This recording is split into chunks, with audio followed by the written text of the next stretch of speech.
Yes, I know, yes. Yeah, that's because Douglas is very special. Let me just do it again. I'm so sorry. Okay.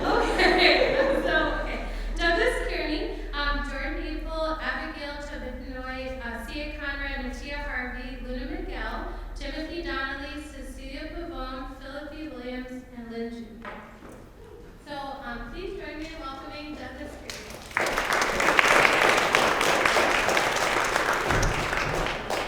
Good. One more time for everybody.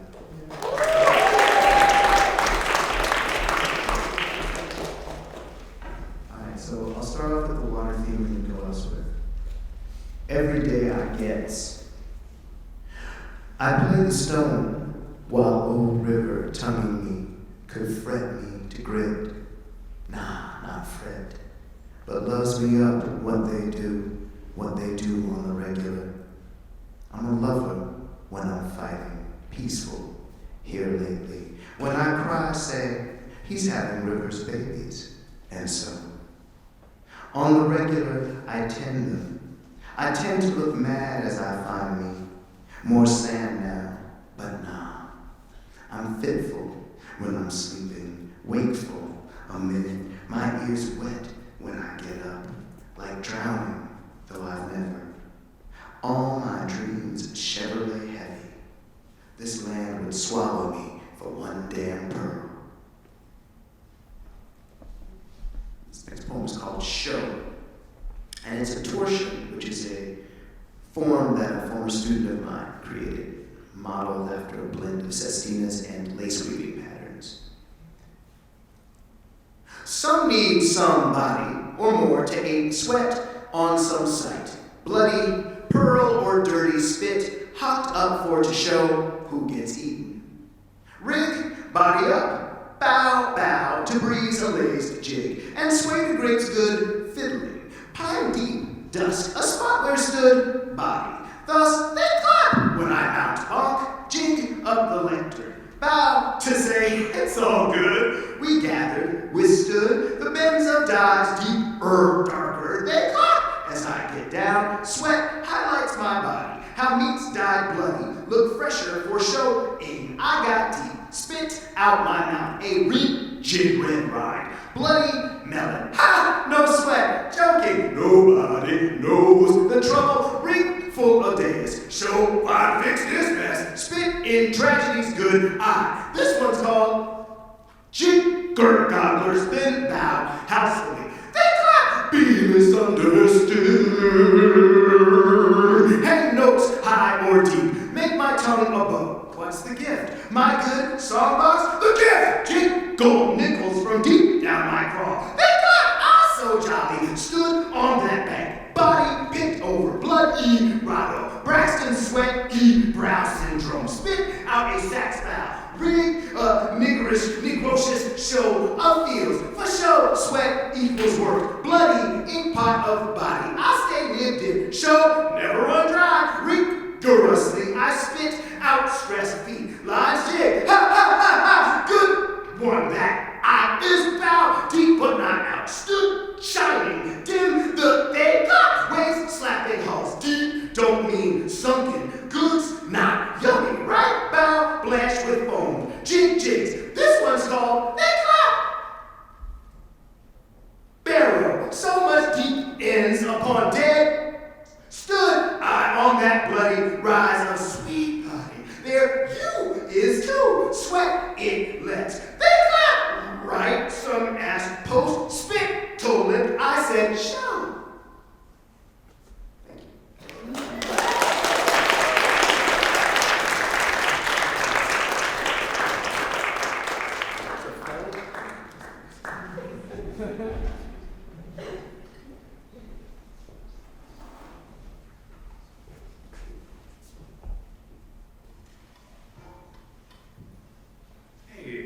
I'm just gonna keep reading from that previous project because it goes on endlessly, like I said.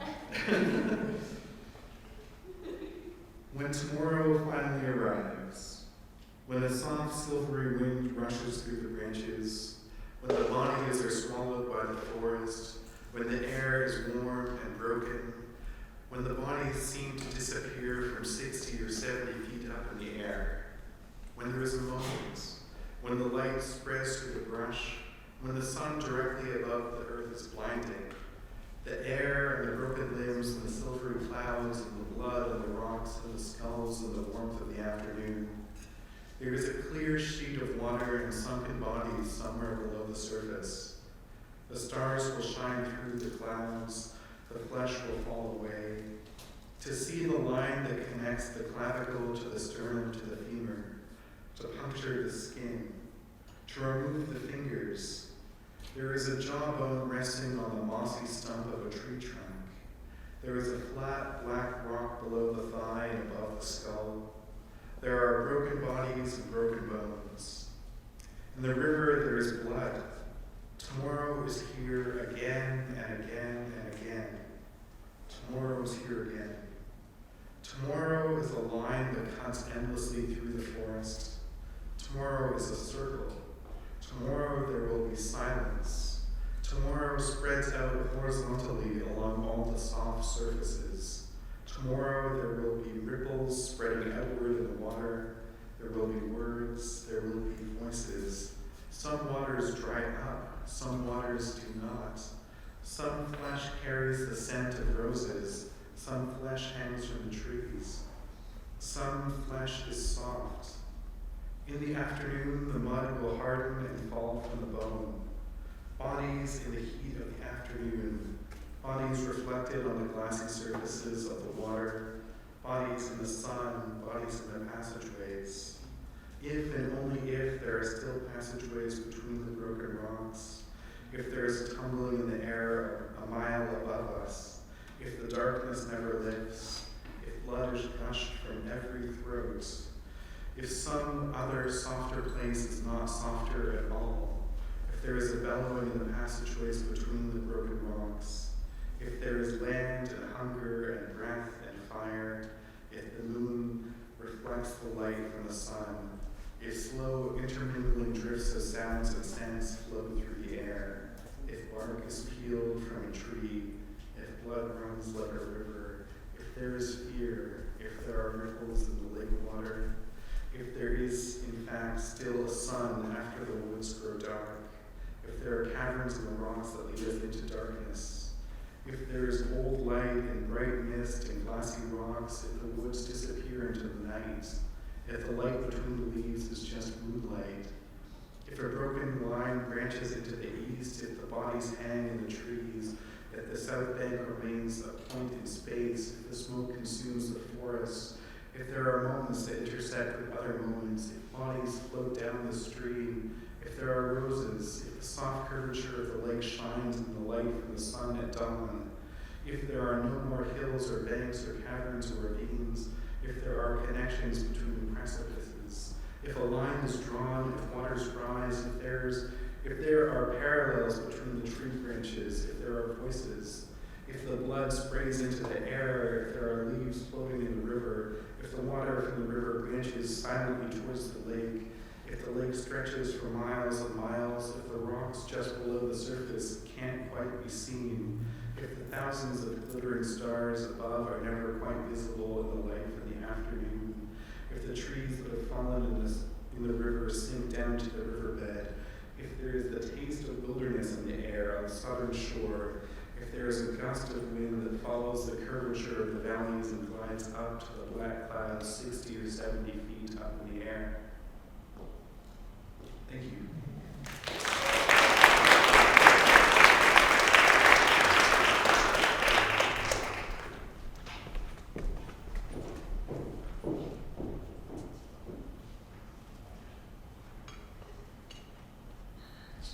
I'm gonna read one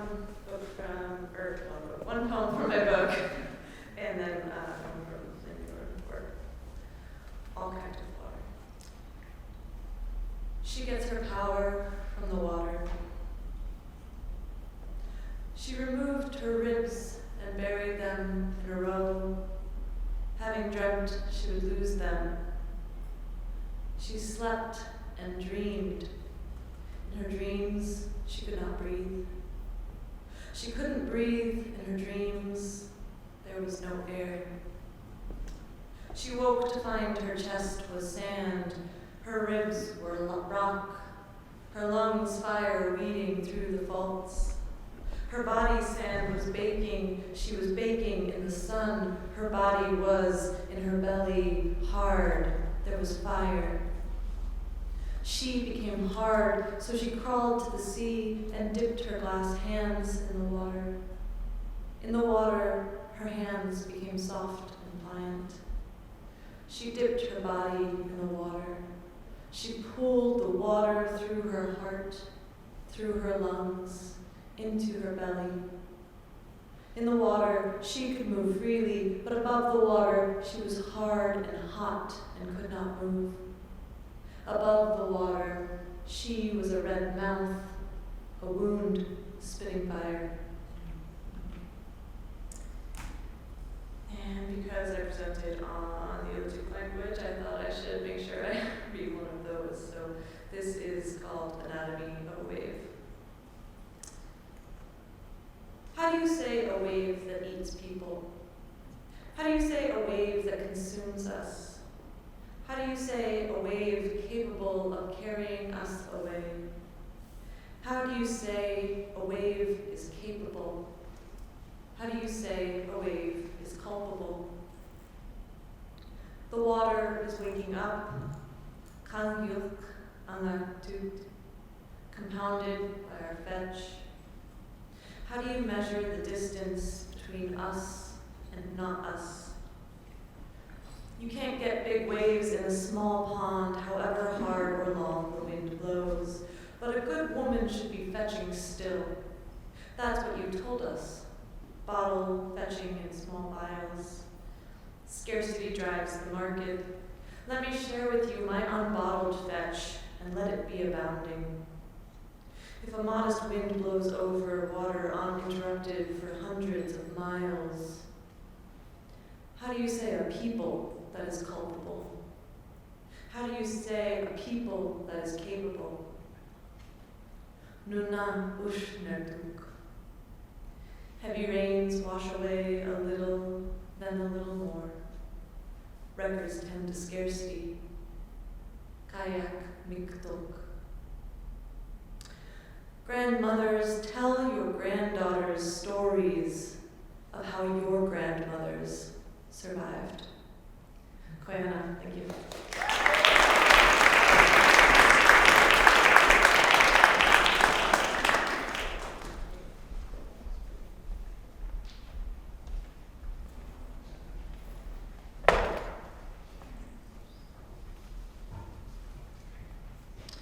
Thank you again, Dottie, and everybody who had put this together. I'm going to read just a few poems from this chapbook that Guy Pettit just designed and published called, well, the publisher's called Katoba.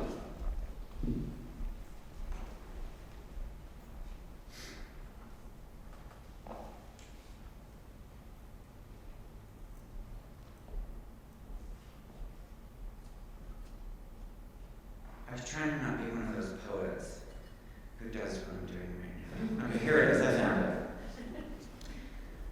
On all fours I may seek for the wind. That kind of looks like Texas a little bit. Can you see that? On all fours I may seek for the wind. Most of my family's international travel is being sent to war. If we judge love, we can kill off anything. Drag by our hair across the days until they make their way inside our dreams where we get to evict them. I want to thank the one who invented knocking on the door, but no one remembers their name to tattoo across my knuckles. I asked an archaeologist about the first time she stuck a shovel in the ground. Her answer had the same restorative powers as the gravediggers. When we die, we can no longer wipe the muck off. Just lie there, becoming shit of the world. Eat a chip of your own dry blood. Join me in the cannibal sunshine, fully persuaded by the world through song. Each morning, a blue jay screams at the edge of the clear-cut forest. I scream with her at the bleeding stumps. Scream inside something borrowed, like ocean, like skin. I want to see before I die a mink wearing a human scarf, skinned from a handsome hairy leg. Meow. I'll read two more. Kamisado is a military term that means killing your enemies in their sleep, something the United States is very well versed in. This is for the current administration. After breaking in, the wolf calmed the hens so he could take his time with them. Twist them open until the right amount of memory fits into the song. Another high price for belonging. Poetry is the opposite of escape, but makes this world endurable. How the smallest puddle reflects the entire sky. A return to every dream our minds dropped us out of, trusting our map of the star. Your hand around my shoulder, poet astronaut, you know I love you. I have no sense of failure when I'm with you. Everything matters because everything hurts someone somewhere as it is mattering. We became all we carried into the mast, migratory patterns given to the love again, a way to end the secrecy of suffering, cut a door in the wolf so we can retrieve our dead for a world that matters. Just one more. Glitter in my wounds. First and most important, dream our missing friends forward. Burn their reflections into empty chairs. We are less bound by time than the clockmaker fears. This morning, all I want is to follow where the stone angels point. Birdsong lashing me to tears. Heterosexuals need to see our suffering, the violent deaths of our friends and lovers. To know glitter on a queer is not to dazzle, but to unsettle the foundation of this murderous culture. Defiant weeds smashing up through cement. You think Oscar Wilde was funny? Well, darling, I think he was busy distracting straight people so they would not kill him. If you knew how many times I have been told, you're not like my gay best friend who tells me jokes and makes me laugh. No, I sure as fuck am not. I have no room in my life to audition for your pansy mascot. You people can't kill me and think you can kill me again? I met a tree in Amsterdam and stood barefoot beside it for 20 minutes, then left completely restored. Yet another poem not written by a poet. Sometimes we need one muscle to relax, so the others follow. My friend Mandy calls after a long shift at the strip club to say, while standing in line for death, I'm fanning my hot pussy with your new book. Will you sign it next week, my fearless faggot sister?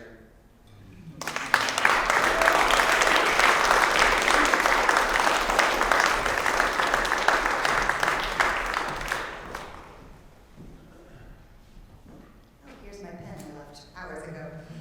Thank you, Dottie. Thank you to Columbia and all of the other presenters and all of you listening. I'm going to read two poems. The first one is about a mermaid who's missing the water. It's called The Backyard Mermaid, and it's illustrated with a silhouette of a mer rake.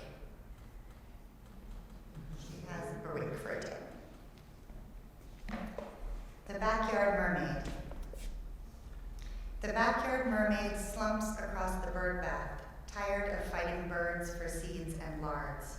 She hates those fluffed up feathery fish imitations, but her hatred of the cat goes fathoms deeper.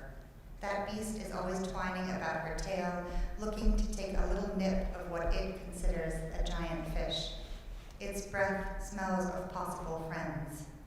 She collects every baseball or tennis ball that flies into her domain to throw at the creature, but it advances undeterred, even purring. To add further insult to injury, it has a proper name, furball, stamped on a silver tag on its collar. She didn't even know she had a name, until one day she heard the human explaining to another one, "Oh, that's just the backyard mermaid." "Backyard mermaid," she murmured, as if in prayer. On days when there's no sprinkler to comb through her curls, no rain pouring in glorious torrents from the gutters, no dew in the grass for her to nuzzle with her nose, not even a mud puddle in the kiddie pool, She wonders how much longer she can bear this life. The front yard thud of the newspaper every morning, singing songs to the unresponsive push mower in the garage, wriggling under fence after fence to reach the house 4 down, which has an aquarium in the back window. She wants to get lost in that sad, glowing square of blue. Don't you? And then this one is about an octopus adoption. It's called My Octopus Orphan.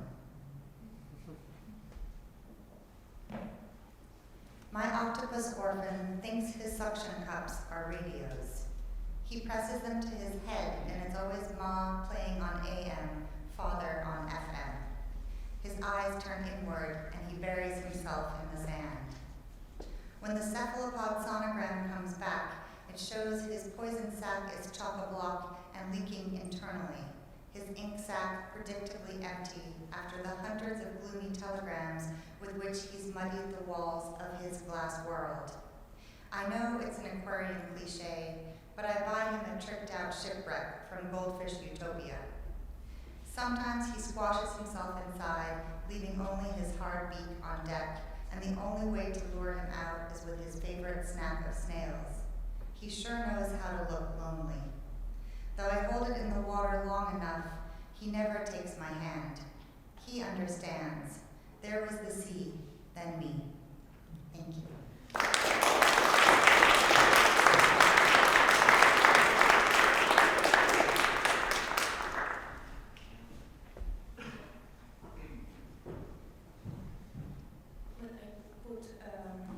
Google my name and then water, and this poem was the first result, so I found it.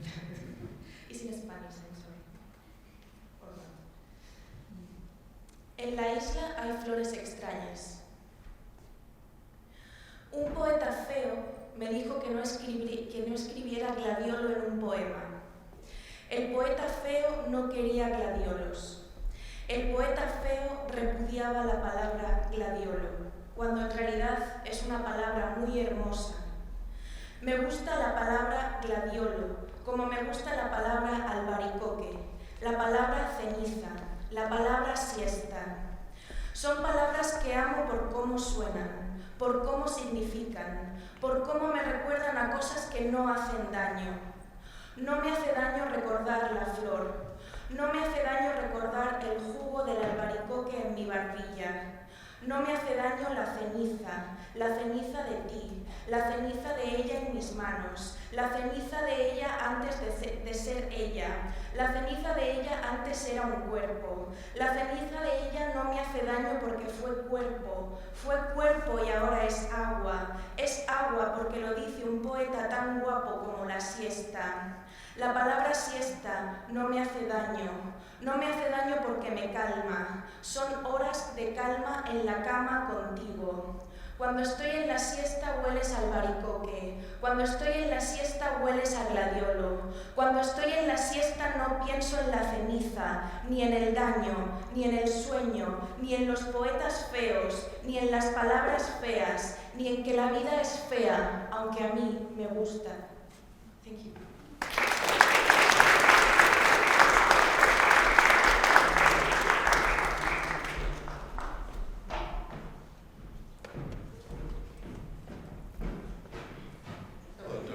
Sean, how are you? Thank you for putting this together. It's been fantastic. I'm substituting for Shane McCrae, who can't be with us. He's not feeling well, but he loves water as much as I do, I think. And he says hi. I'm going to read 2 poems, if that's okay. And the first of them is called The Stars Down to Earth. The sea is pewter gray with green in it like music. The green is lit in places where the waves begin to rise. They rise and thin and curve, sieving sunlight through them. They beat against the rocks until they flatten into froth. The froth is white like wool. The froth is white like thought that catches in the hedge or on the barbed wire fence strung between the pasture and a narrow gravel road. The froth is white like wool that stretches into glistening through the milder rains of March, or in a fog that feeds it constant, countless droplets borrowed from the sea. The sea is bluer now, with less green in it than earlier. The sea is architectural, but the froth is more like thought that catches on a thorn and stretches into glistening. After mizzle, after fog, conducting sunlight in the morning, when lambs are in the dew, asleep on deep green clover, when stars fade out of view without a sound but of the earth. The sea is even bluer, closer to the color I would think to paint the sea, than something living underneath it, something rumored of and large, shaken into wakefulness as clouds arrive like lambs awakened from damp clover. The hillside is on fire. The smoke is darker than the clouds and darker than froth. It rises on an angle like a thought that knits its aerosols into the clouds, almost successfully. The sea darkens its brow. The sea is blurred brocade on the sofa in a basement a face is forced into. The lambs are pinned down by the forelimbs, shackled and hoisted. The froth is voiceless. What is manipulable is manipulated almost endlessly. The sea is at its darkest, having eaten its shadow backwards. It drags the earth it spits out back into itself like pewter music. Time is on the narrow gravel road and wool is on the barbed wire fence as stars force the awakening into history. The sea is indistinguishable from sky now. The headlights approaching like a thought, beaten against the mizzle, beaten into droplets hoisted up like stars from the sea. Something living underneath it rises from the basement, glistening through the froth as time feeds itself on the hillside, conducting the music of the sea up to the heavens and of the stars down to earth. And this poem's called The Endless, and I dedicate it to Max Rico. I saw a yellow butterfly flying, in my opinion, the wrong way, flying across the Sound to Connecticut.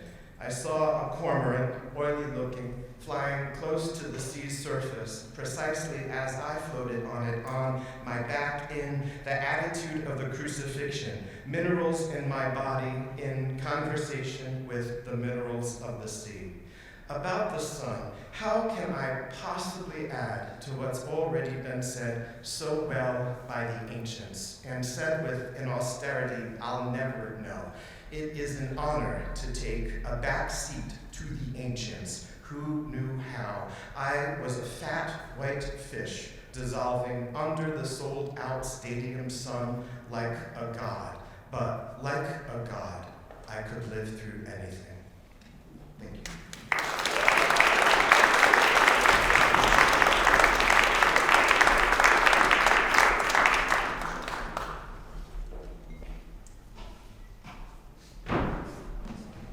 Hi, I'm going to read two very old poems, and thanks to the translators. This one is translated by Jake Steinberg. Marsh. It has an epigraph, a quotation at the beginning by Virgilio Piñera. Now I am the one who loves eternally. My house is getting old. She's aging. Her walls are peeling, and I can't afford to fix them. It doesn't matter, I like her just the same. I spent my afternoon content cleaning the light switches, the cupboard, door handles, the lamp shades. Yesterday, I kneeled down before the paradise, but paradise wasn't in my house, it was elsewhere.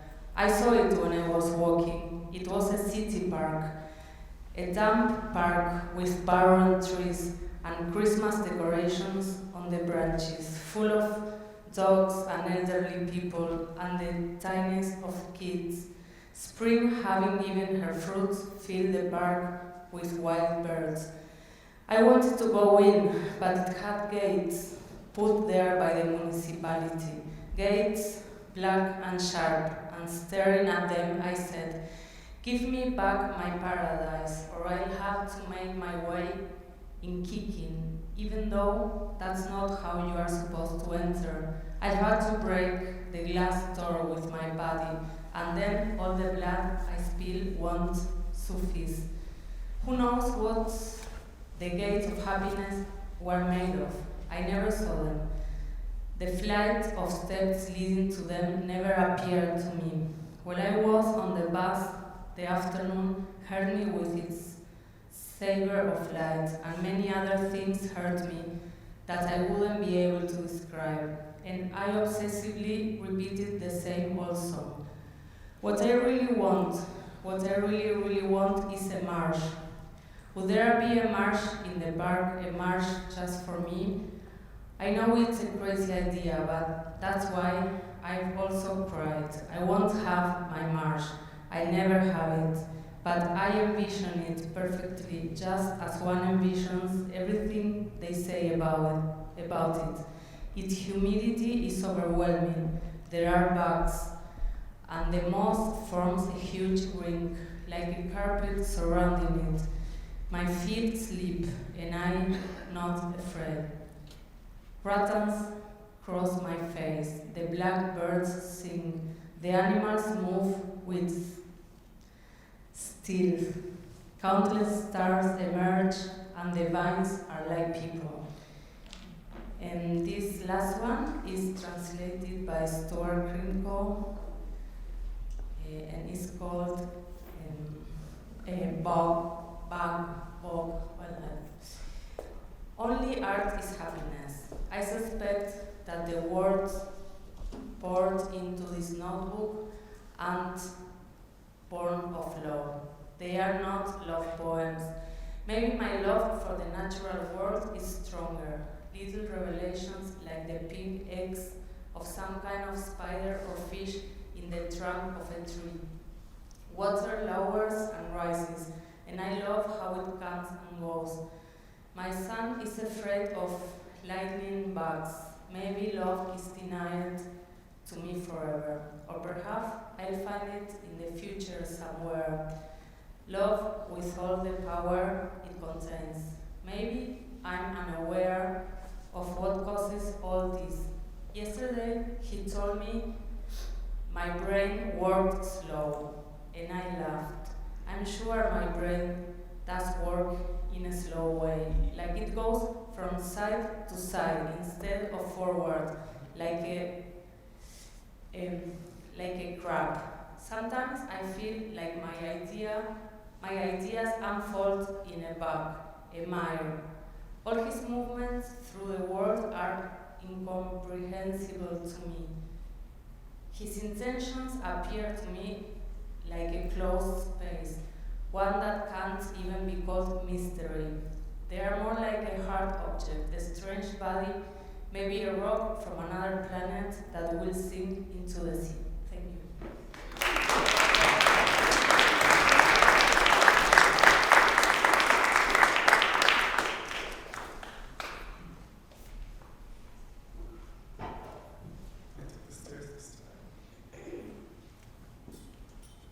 Discipline.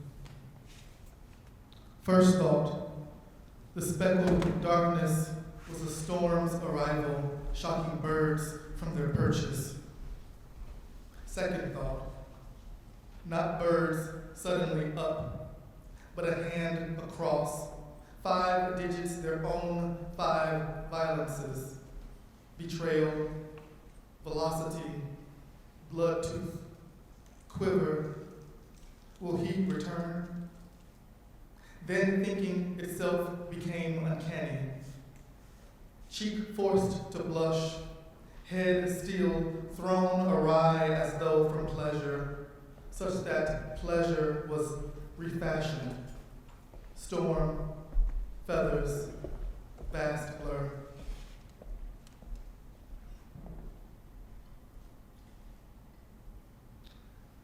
There's a monster in this poem.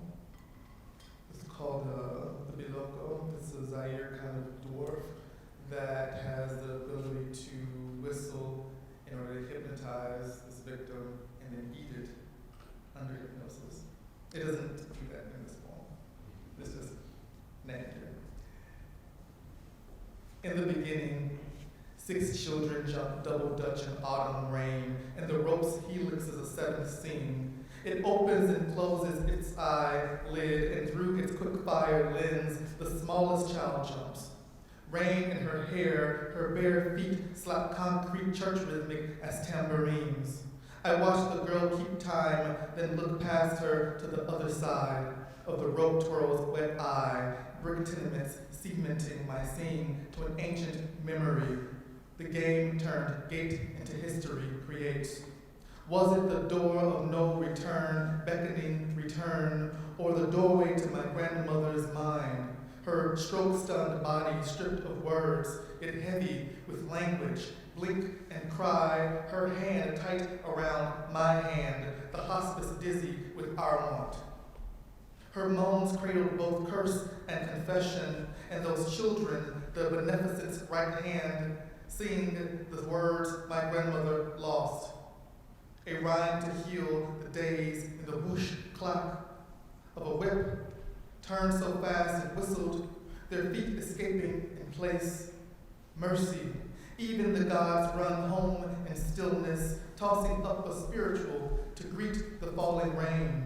Down by the river, down by the sea, you came to find your savior, but instead you found me, waiting for the song to end, the shrill voices ringing like Boloko bells to trap me there in the rope's wet pupil, shone through to the end of knowledge, where there is no slack, where language breaks into molecule and memory, skin as percussion, the glint of diamond in a dopey boy's grill, my own mouth fit for babble, a fool's end, an end to 1,000,000 sins in a single night, the end of confession, of silk, of need, the day's end ending at the rope's ends, end of breath, of sound, words drop like seeds to this hard, wet ground.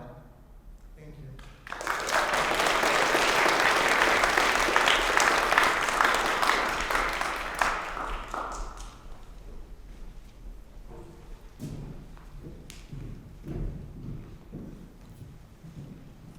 Hello, fellow organisms. So nice to see you here. Thank you, Dottie, and thank you, everyone, for this incredible day. I'm going to do two things. The first is a translation that Josh Edwards and I are working on of the sound artist and Chinese activist Yang Li-Tai, who has, in December, been arrested by the Chinese authorities, and we cannot locate him. But we're working with PEN America to try to find him. So this is a notebook that he made that we're translating. It's called P Poems. And I'll just read the first page. Suffering from stomach cramps, kidney problems, and muddled thinking, I wrote some P poems. Don't call me a poet. Call me a piss person, like a juicy meatball bursting suddenly in the mouth and spilling out. Piss person. Part 1, pissing poems. Tears become urine and irrigate the field of poetry. When the right to cry is also restricted, incontinence is one of the few remaining freedoms. After seeing constructive power in the eyes of the people, I reinvent the act of peeing. So that, we'll finish that so you can read the rest of it. But you know, Anais Nin said, crying is the fastest way back into the ocean.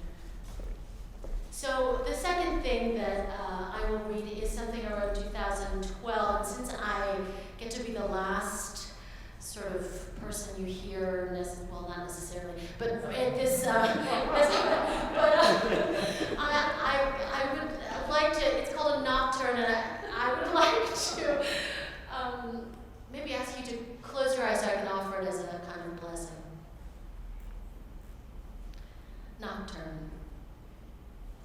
Rippling in the ceosops, foreskin of wind, still surrounded by blood, poverty, and the uneven caresses lying at the bottom.